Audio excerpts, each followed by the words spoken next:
الحمدللہ رب العالمین والصلاة والسلام علی سید المرسلین اما بعد فاعوذ باللہ من الشیطان الرجیم بسم اللہ الرحمن الرحیم السلام علیکم ورحمۃ اللہ وبرکاتہ۔ جیسا کہ آپ جانتے ہیں کہ ہمارے مدرسہ صراط مستقیم کی جانب سے باطنی گناہوں پر ایک پروگرام پیش کیا جا رہا ہے، جس میں ہم حسد اور تکبر کے بارے میں جانا۔ اب ہم ریاکاری کے بارے میں جانیں گے۔ جیسا کہ آپ نے ہماری پچھلی ایپیسوڈ میں ریاکاری کی تعریف، ریاکاری کی مذمت کے بارے میں جانا۔ اب ہم ریاکاری کے دنیاوی نقصانات اور اس کی علامات کے بارے میں جانیں گے۔ دنیاوی نقصانات یہ ہے کہ جب انسان کے اندر ریاکاری ہوتی ہے تو اسے اپنی عبادات ہوتی ہیں اس میں حقیقی لذت محسوس نہیں ہوتی۔ انسان کے دل اور دماغ میں اپنے ہر عمل کے بعد تعریف سننے کا عادی ہو جاتا ہے، اور وہ چاہتا ہے کہ لوگ اس کے ہر عمل کے بعد اس کی تعریف کریں، اور اگر لوگ اس کی تعریف نہیں کرتے تو اسے وہ حقیقی لذت عبادت میں محسوس نہیں ہوتی۔ اور اگر لوگ پھر اس کی تعریف کر دیتے ہیں تو وہ اپنے عمل میں اضافہ کر دیتا ہے۔ پھر عبادت کرنے سے انسان کے دل میں ایک نور پیدا ہوتا ہے، ریاکار شخص ہوتا ہے اس سے محروم ہو جاتا ہے، اور پھر بس نفس اور شیطان آہستہ آہستہ اسے اس بے مزہ عبادت سے بھی دور کر دیتے ہیں۔ نمبر 2، انسان وہ بیجا غم اور پریشانی میں گرفتاری کا سامنا بھی کرنا پڑتا ہے، کیونکہ انسان جب عبادت کرتا ہے تو وہ اللہ تعالیٰ کی رضا کے لیے عبادت کرتا ہے، لیکن انسان چاہتا ہے کہ اسے دنیا میں بھی اس کا فوری طور پر انعام مل جائے، کیونکہ ہم کوئی بھی نیک عمل کرتے ہیں تو اس کا انعام ہے ہمیں آخرت میں ملے گا۔ لیکن ریاکار شخص ہوتا ہے وہ چاہتا ہے کہ لوگ اس کے اس عمل کی تعریف کریں،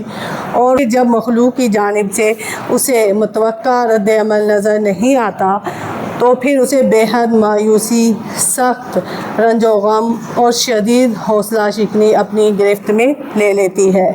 اور پھر مخلوق کی جانب سے بے رخی کا عمل جب دائمی ہو جاتا ہے تو پھر اس کا غم بھی دائمی ہو جاتا ہے، اور پھر اس کی عبادات میں نور اور سکون میں نہیں بلکہ نیت فاسدہ کی بنا پر رنج و غم کا سبب بن جاتا ہے۔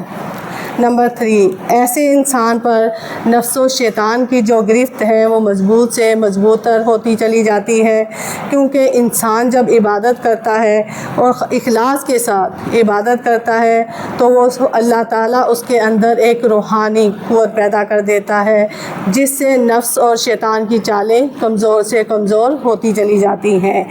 لیکن جب انسان اخلاص سے محروم ہو جاتا ہے تو پھر یہی عبادات اور نیک اعمال روحانی قوت بننے کے بجائے باطنی کمزوری کا باعث بن جاتے ہیں، اور پھر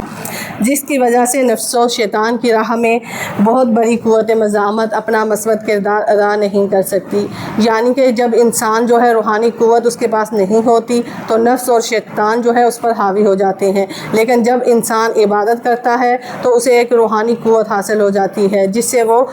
نفس و شیطان کا مقابلہ کر سکتا ہے۔ پھر چوتھا پوائنٹ یہ ہے کہ ایسا شخص تنہائی میں عبادت میں سستی اور غفلت کا شکار ہو جاتا ہے، اور پھر چونکہ انسان عبادت صرف اللہ تعالیٰ کی رضا حاصل کرنے کے لیے کرتا ہے، لیکن وہ چاہتا ہے کہ مخلوق کی جانب سے بھی اس کی حوصلہ افزائی کی جائے، اور جب لوگ اس کی تعریف کرتے ہیں اور تو پھر وہ اسے عبادت میں مزہ آتا ہے، لذت محسوس ہوتی ہے، لیکن اگر لوگ اس کی تعریف نہیں کرتے تو پھر وہ سستی اور غفلت کا شکار ہو جاتا ہے۔ ایسے شخص کی نیت فاسدہ کی وجہ سے اس کی وہ عزت باقی نہیں رہتی جو اس نے کثیر عبادات سے دھوکہ دے کر حاصل کی ہوتی ہے۔ اس کا یہ صدمہ اس کے لیے شدید رنج کا باعث بھی بنتا ہے۔ پھر اب ہم وہ ریا کی علامات کے بارے میں جانیں گے کہ ریا کی عظیم 3 علامات ہیں۔ نمبر 1، ریا کی سب سے عظیم علامت یہ ہے کہ اس میں جو مبتلا شخص ہوتا ہے وہ جب لوگوں کے درمیان میں ہوتا ہے تو وہ خوشی خوشی عبادت کرتا ہے، چستی کے ساتھ عبادت کرتا ہے، لیکن جب وہ تنہا ہوتا ہے تو سستی کے ساتھ عبادت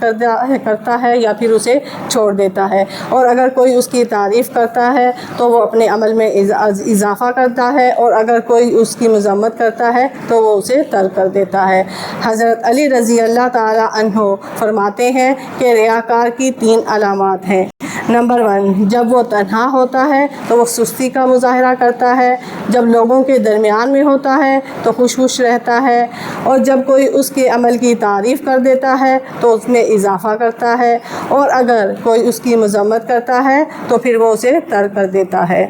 اور پھر اب ہم نے ریا کی علامات جانی، اب میں اور آپ دیکھیں کہ کیا ہمارے اندر بھی ریاکاری ہے یا نہیں۔ تو ہم ان علامات سے جان سکتے ہیں کہ ہمارے اندر ریاکاری ہے یا نہیں۔ تو وہ چند علامات یہ ہیں کہ جب انسان جو ہے تنہائی میں ہم عبادت کرتے ہیں تو ہم دیکھیں کہ ہم جو ہے سستی کے ساتھ عبادت کرتے ہیں، یا پھر جیسے لوگوں کے درمیان میں عبادت کرتے ہیں ویسے ہی تنہائی میں بھی عبادت کرتے ہیں۔ نمبر 2، اگر کوئی ہمارے عمل پر یا ہمارے کسی بھی نیک عمل پر تعریف کرتا ہے تو ہم اس میں اضافہ کرتے ہیں یا پھر جو ہے ہم اس میں کمی کر دیتے ہیں۔ نمبر 3،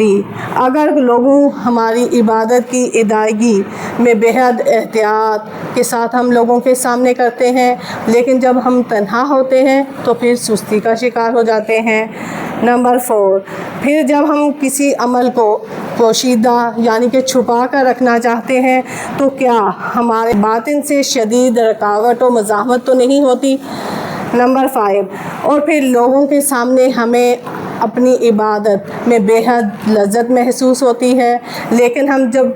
تنہائی میں ہم عبادت کرتے ہیں تو ہمیں اس میں وہ مزہ حاصل نہیں ہوتا۔ اور پھر اگر کوئی ہمارے عمل پر تعریف نہیں کرتا تو ہمیں شدید افسوس تو نہیں ہوتا۔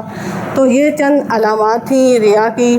اس کے ذریعے ہم جان سکتے ہیں کہ ہمارے اندر ریاکاری ہے یا نہیں۔ اللہ تعالیٰ سے دعا ہے کہ اللہ تعالیٰ مجھے اور آپ کو ریاکاری سے محفوظ فرمائے۔